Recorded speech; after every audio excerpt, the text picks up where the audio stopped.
வணக்கம். ஓம் சாந்தி. புதியதோர் தொடக்கம் இந்த நிகழ்ச்சியில் உங்களை அன்புடன் வரவேற்கின்றேன். யோகம் ரொம்ப இம்பார்ட்டன்ட் சொல்கிறாங்க. ஆனால் நிறைய விதமான யோகத்தை பற்றி சொல்கிறாங்க.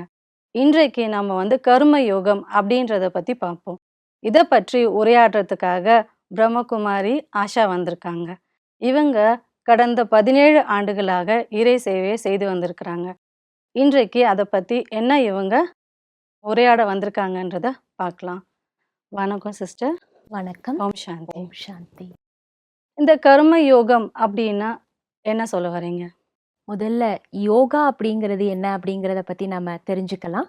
ஏன்னா யோகால இருந்து தான் கர்ம யோகத்தை நாம் புரிந்து கொள்ள முடியும். இப்ப யோகா அப்படின்றப்ப நம்ம எல்லாருக்குமே என்ன ஞாபகத்துக்கு வரும்? இப்போ உங்களுக்கே யோகான்னு கேட்ட உடனே முதல்ல என்ன ஞாபகத்துக்கு வரும்? நம்ம ஒரு இடத்துல உட்கார்ந்து ஒரு விஷயத்த நினைக்கணும் நினைக்கணும். அப்படின்னு அதாவது சொல்லுவாங்க. உடல் பயிற்சி. பொதுவா யோகா அப்படின்னாலே யோகாசனம், ஆசனங்கள், யோகா செய்யக்கூடியது. அதாவது உடலுக்கான ஒரு பயிற்சி அப்படின்ற எண்ணம் தான் நிறைய பேர் மனசுல இருந்துட்டு இருக்குது. ஆனா யோகா அப்படிங்கிறது உண்மையிலேயே உடலுக்கான ஒரு பயிற்சி மட்டும் கிடையாது. இது மனதிற்கான பயிற்சியும் கூடவே. யோகா அப்படின்னா அதனுடைய அர்த்தம் இணைப்பு. இது ஒரு மனப்பயிற்சி. மனதையும் உடலையும் இணைக்கக்கூடிய ஒரு பயிற்சி அப்படின்னு இதை சொல்லலாம். அதுல குறிப்பா கர்ம யோகா அப்படின்றப்ப கர்மா அப்படின்னாலே செயல்கள், அதாவது காரியங்கள்னு சொல்லலாம், கடமைகள் அப்படின்னு சொல்லலாம். நாம கடமைகள் காரியங்களை செய்து கொண்டே எப்படி இந்த யோகத்தை செய்வது அப்படிங்கிறத நம்ம இன்னைக்கு தெரிஞ்சுக்க போறோம் கர்ம யோகத்துல. ஆனா யோகா அப்படின்றது எல்லாருக்கும் சாத்தியமா அப்படின்ற ஒரு கேள்வியும் இருக்கு. ஏன்னா கர்ம யோகத்தோடு இது மிக மிக தொடர்புடையது. இப்ப யோகா அப்படின்னோடனே நம்ம எல்லாருக்கும் என்ன ஞாபகத்துக்கு வரும் அப்படின்னா, அந்த காலத்துல ரிஷிகள், முனிவர்கள் அவங்கெல்லாம் தான் யோக யோகம். முறைகளை பயிற்சி செஞ்சாங்க. அதற்கு பேர் யோக முறைன்னு சொல்லுவாங்க. ஹட யோகம் அப்படின்னு சொல்லுவாங்க. அப்போ ஒரு ரிஷியோ ஒரு முனிவரோ நமக்கு நினைவுக்கு வருவார். ஒரு காட்டுலயோ அல்லது ஒரு மலையிலயோ அவங்க என்ன பண்ணுவாங்க, அந்த யோகத்தை பயிற்சி செய்வாங்க. அப்ப அதை பார்க்கறப்ப எல்லாருக்கும் இன்னைக்கு என்ன ஒரு அபிப்பிராயம் இருக்கு அப்படின்னா, யோகா அப்படின்னா அது ரிஷிகள், முனிவர்கள், சந்நியாசிகளுக்கு உரியது அப்படின்ற ஒரு எண்ணமும் இருக்கு. சரியா சொன்னீங்க. அப்ப யாரெல்லாம் கர்ம யோகம் பண்ணலாம்? கர்ம யோகம் அப்படின்னு வர்றப்ப இது அனைவருமே செய்யக்கூடியதுதான். யோகிகள், ரிஷிகள், முனிவர்கள் மட்டும்தான் அப்படின்னு இல்லை, அவங்களும் கர்ம யோகம் செய்யலாம். அதே போல உலக வாழ்க்கை வாழக்கூடிய ஒவ்வொருவருமே இந்த கர்ம யோகத்தை கற்றுக்கொள்ள முடியும். இப்போ நீங்க சொன்னீங்க உலகத்துல எல்லாருமே செய்யலாம் அப்படின்னு. இப்போ இந்த உலகத்துல எல்லாருமே பிஸியா இருக்கேன்னு சொல்றாங்க. ஓ, அவங்க எல்லாம் எப்படி செய்ய முடியும்? தன்னுடைய காரியங்களை செய்து கொண்டே, இல்லைன்னா அதுக்காக தனியாக ஒதுக்கி நம்ம நேரத்தை ஒதுக்கி செய்யணுமா? இப்ப கர்ம யோகா அப்படின்றப்பவே இதுல என்ன ஒரு விஷயம் வந்துருச்சு அப்படின்னா, நாம நம்முடைய செயல்களை செய்து கொண்டே இந்த யோகாவை பயிற்சி செய்யலாம். நாம செயல்களை ஒதுக்கி வச்சுட்டு தான் யோகா பண்ணணும் அப்படிங்கிறது கிடையாது.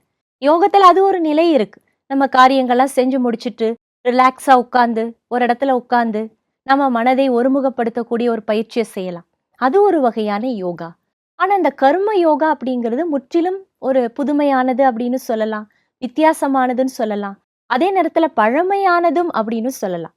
இந்த கர்ம யோகத்தை பல 100 ஆண்டுகளுக்கு முன்னாடியே நம்முடைய பாரத தேசத்துல பயிற்சி பண்ணியிருக்கிறாங்க. பாரத தேசத்தினுடைய பழமையான யோக முறைகள்ல ஒன்று அப்படின்னும் இந்த கர்ம யோகத்தை பற்றி சொல்லலாம். ஸ்ரீமத் பகவத்கீதையிலையும் கர்ம யோகத்தை பற்றி கூறப்பட்டிருக்கு. அதாவது காரியங்களை செய்து கொண்டே இந்த யோகத்தை நாம் பயிற்சி செய்யலாம்.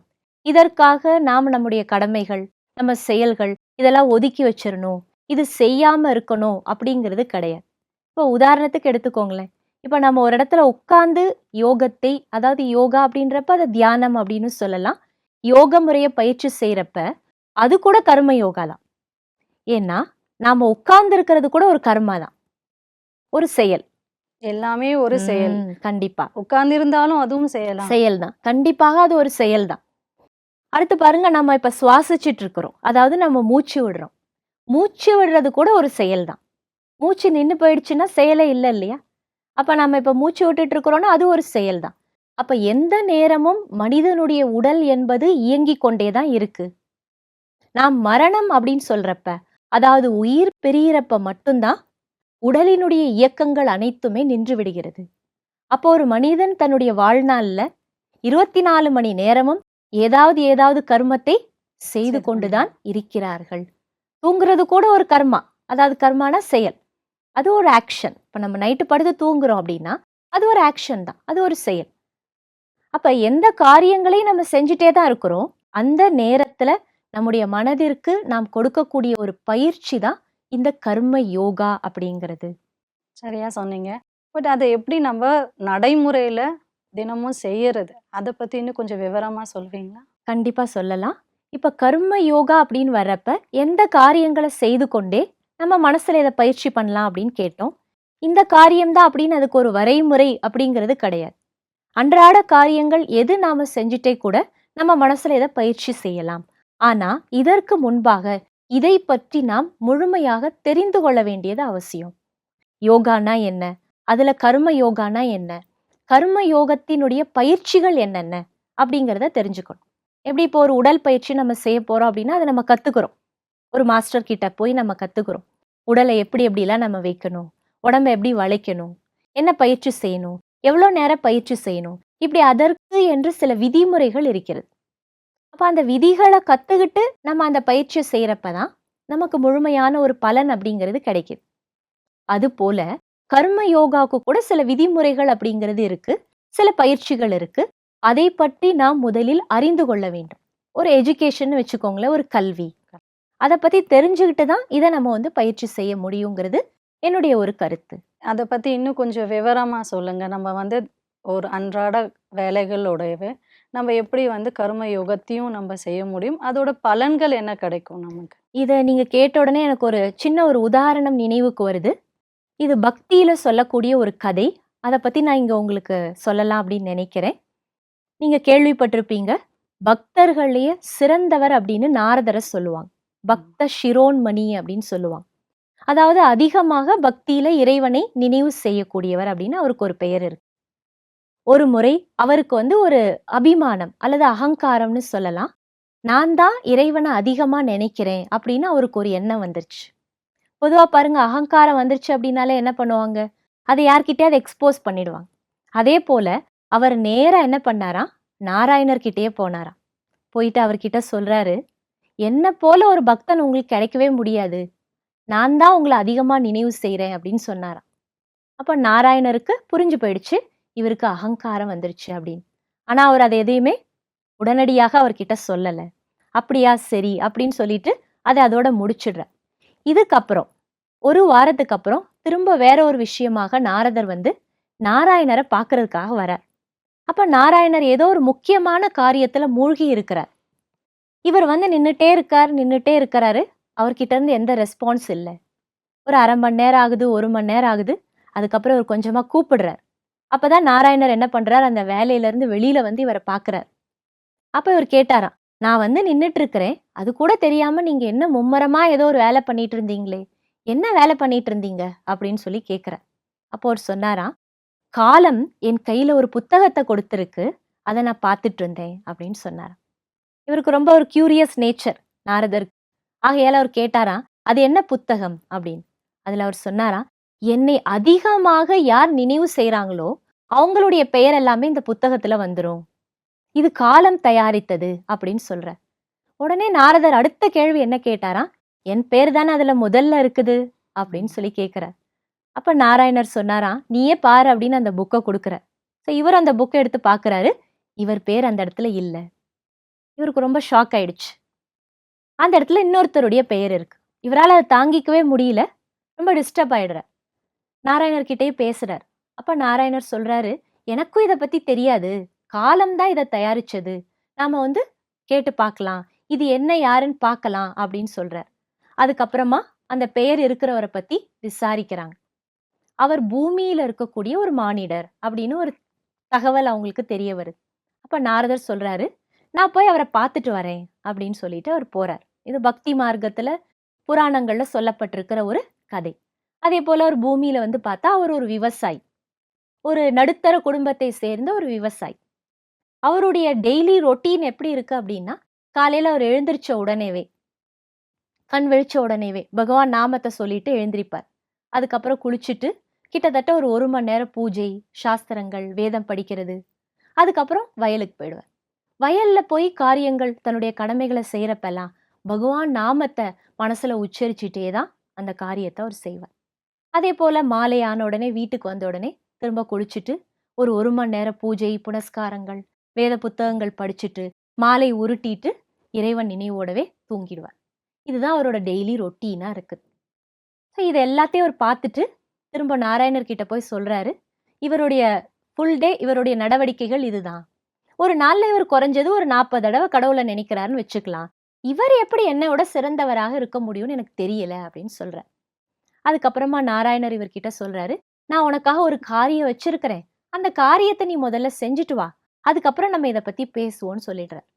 என்ன காரியம் அவருக்கு கொடுக்கப்பட்டது அப்படின்னா, அவர்கிட்ட சொல்றாரு, நீ போய் இந்த உலகத்தையே சுத்திட்டு வரணும். நாரதருக்கு கொடுக்கப்படுற ஒரு செயல் இது. அப்ப இவர் சொல்றாரு, உலகத்தை சுத்திட்டு வரதுல என்ன பெரிய விஷயம், நான் தான் அடிக்கடி போறேன் இல்லையா, நான் போயிட்டு வரேன் அப்படின்றார்.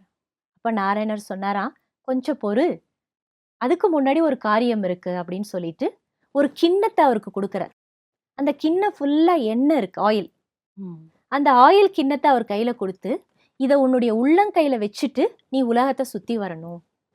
ஒரு கண்டிஷன், இதுல இருக்கக்கூடிய ஒரு துளி கூட சிந்தவே கூடாது அப்படின்னு சொல்ற. நாரதர் என்ன பண்றாரு, ரொம்ப பாவனையா அதை வாங்கிக்கிறாரு. வாங்கிட்டு அவர் என்ன சொல்றாரு, அவ்வளவுதானே, பரவாயில்ல, ஒரு துளி கூட சிந்தாம நான் எடுத்துட்டு போயிட்டு வரேன் அப்படின்னு சொல்றாரு.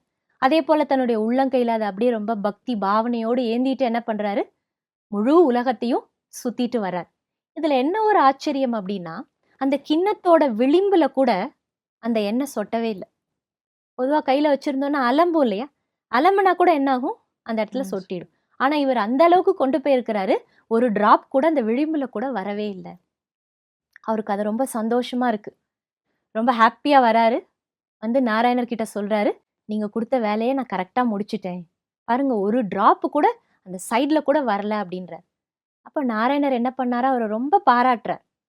எல்லாம் முடிஞ்சதுக்கு அப்புறம் கேட்டாராம், இந்த கிண்ணத்தை எடுத்துட்டு நீ உலகத்தை சுத்தி வந்த இல்லையா, இதுக்கு இடையில என்ன நீ எத்தனை தடவை நினைவு செய்த அப்படின்னு கேட்டார். அப்ப அதுக்கு நாரதர் சொன்னாராம், உங்களை எங்க நான் நினைக்கிறது, என்னுடைய கவனம் ஃபுல்லா எங்க இருந்தது, கிண்ணத்திலையும் அந்த எண்ணெயிலும் இருந்தது. கிண்ணத்திலையும் எண்ணெயிலையும் தான் இருந்தது, அது சிந்தக்கூடாது அப்படின்னு தான் இருந்தது, ஆகையால நான் உங்களை நினைக்கவே இல்லை அப்படின்னு சொன்னாராம். அப்ப நாராயணர் சொன்னாராம், ஒரு காரியம் அப்படின்றத உனக்கு கொடுத்த உடனேவே உன்னுடைய புத்தியானது என்ன ஆயிடுச்சு, அந்த காரியத்துல போய் லாக் ஆயிடுச்சு, சிக்கிக்கிடுச்சு. அதாவது இந்த காரியத்தை நான் கரெக்டா செய்யணும், நான் நல்ல பேர் வாங்கணும், நான் திருப்தியா செய்யணும் அப்படின்னு எண்ணம் வர்றது தவறு கிடையாது. ஆனா நான் செய்யணும்ன்ற எண்ணம் வந்தப்ப அந்த இடத்துல என்னுடைய நினைவு உனக்கு மறந்து போயிடுச்சு. ஆனா அதே அந்த விவசாயி என்ன பண்றாரு, அவர் தன்னுடைய கடமைகளை தானே செஞ்சிட்டு இருந்தாரு, அன்றாட காரியங்களை தானே செஞ்சிட்டு இருந்தாரு. ஆனா அவர் என்ன நினைக்க தவறவே இல்லை. அப்ப எந்த நினைவு சிறந்தது அப்படின்னு கேக்குறார். அப்ப நாரதர் சொன்னாரா, என்னை விட அவர்தான் உங்களை நினைக்கிறதுல சிறந்தவர். அப்போ நாராயணர் சொன்னாரா, இதுதான் கர்ம யோகம். தன்னுடைய காரியங்களை செய்து கொண்டே இறைவனுடைய நினைவில் இருப்பதுதான் கர்ம யோகம். பகவத்கீதையில கூட ஒரு முறை அர்ஜுனன் கேட்பாரு, இறைவனே உனக்கு கர்ம சந்நியாசிய பிடிக்குமா அல்லது கர்ம யோகிய பிடிக்குமா அப்படின்னு கேட்பாராம். கர்ம சந்நியாசி அப்படின்னா என்ன, குடும்பம் கடமைகளை துறந்துட்டு சந்நியாசத்துக்கு போகக்கூடியவர், கடவுளே கதி என்று சொல்லக்கூடியவர். அதுவும் சிறந்த ஒரு முறைதான். ஆனா இறைவன் அதற்கு சொன்ன பதிலாக பகவத்கீதையில என்ன சொல்லப்பட்டிருக்கு அப்படின்னா, ஹே அர்ஜுன், எனக்கு கர்ம யோகி தான் பிரியமானவன் அப்படின்னு சொல்லுவாராம். ஏன்னா கடவுளுக்காக கடமையை விடக்கூடாது, கடமைக்காக கடவுளை விடக்கூடாது. இப்போ கர்ம யோகம் அப்படிங்கிறது கடமையும் செய்ய வேண்டும், இறைவனையும் நினைவில் வைத்து கொண்டு செய்ய வேண்டும். அது ரொம்ப முக்கியமானது. அதுக்காக கடவுளை நினைச்சிட்டே எல்லா காரியங்களையும் செஞ்சுட்டே இருக்கணுமா, அதுதான் கர்ம யோகமா அப்படின்னு கூட நிறைய பேருக்கு கேள்வி வரும். அது கர்ம யோகத்தில் ஒரு முறை. கர்ம யோகத்துல இன்னொன்னு என்ன அப்படின்னா, சுய உணர்வு, செல்ஃப் கான்ஷியஸ் அப்படின்னு சொல்லப்படுது. எந்த ஒரு செயலையும் நான் யார் என்ற உணர்வோடு, அதுதான் சுய உணர்வு அப்படின்னு சொல்லப்படுது. அந்த உணர்வோடு இருந்து அந்த காரியத்துல நாம ஈடுபடுறதும் கர்ம யோகா. கர்ம யோகால 3 வகைகள் இருக்கு. ஒன்று, இறைவனுடைய நினைவிலிருந்து அந்த கர்மத்தை நாம் செய்வது. அதாவது அந்த செயலை நாம் ஆற்றுவது. 2வது சுய உணர்வு. நான் யாரு? நான் எப்படிப்பட்டவன்? அந்த உணர்வுல நம்மளை நாம நிலைத்திருக்க வச்சு அந்த காரியத்தை நாம் செய்வது. அது 2வது. அடுத்து 3வது கர்ம யோகத்துல நான் செய்யக்கூடிய அந்த செயல் மூலமாக இந்த முழு உலகத்திற்கும் நன்மை கிடைக்க வேண்டும் என்ற எண்ணத்தோடு அந்த காரியத்தை செய்யணும். அது என்ன காரியமா வேணா இருக்கலாம். ஆனா அந்த காரியத்தை செய்யறப்ப உங்களுடைய எண்ணம், உங்களுடைய மனநிலை எப்படி இருக்கு? அதுதான் கர்ம யோகத்தை முழுமையாக்கக்கூடிய ஒரு விஷயம். அப்ப எல்லாருக்கும் நல்லது நடக்கணும், இந்த உலகத்துக்கே நல்லது நடக்கணும் அப்படின்ற எண்ணத்தோட நீங்க எந்த காரியத்தை வேணா செய்யலாம். ஈவன் நீங்க உங்களோட உங்களோட ஒர்க் கூட பண்ணலாம். உங்க பர்சனல் ஒர்க் நீங்க செய்றீங்கன்னு வச்சுக்கோங்களேன். இப்போ உதாரணத்துக்கு எடுத்துக்கோங்க. நீங்க உங்களோட ட்ரெஸ்ஸ வாஷ் பண்ணணும். உங்க ட்ரெஸ்ஸ நீங்க துவைக்கணும். அது உங்களோட பர்சனல் ஒர்க் தான்.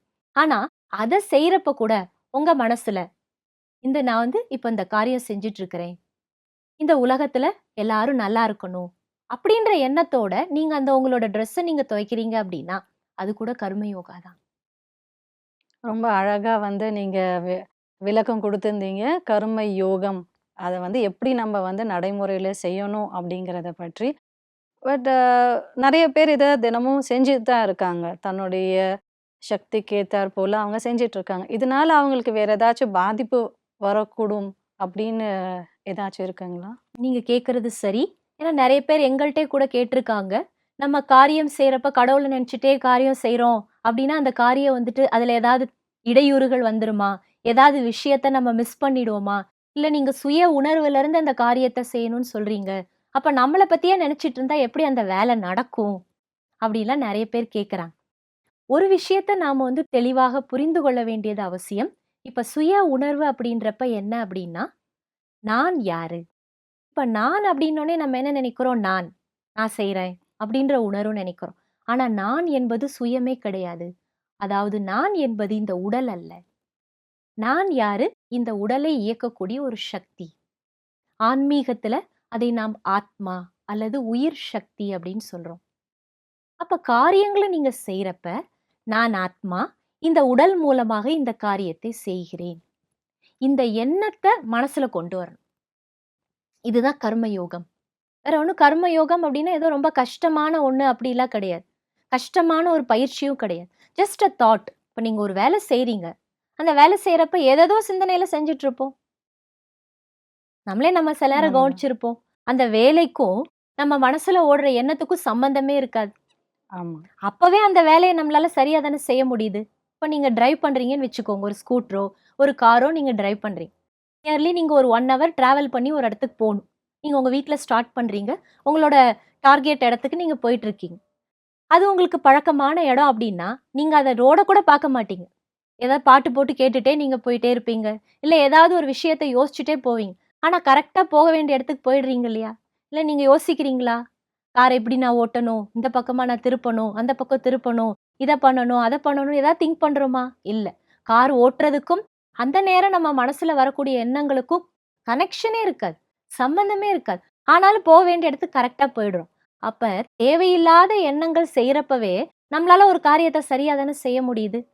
அப்ப சரி. அதே நாம பிரயோஜனமான, தேவையுள்ள எண்ணங்கள கொண்டு வர்றப்ப, ஏன் நம்மளால அந்த காரியத்த சரியா செய்ய முடியாது?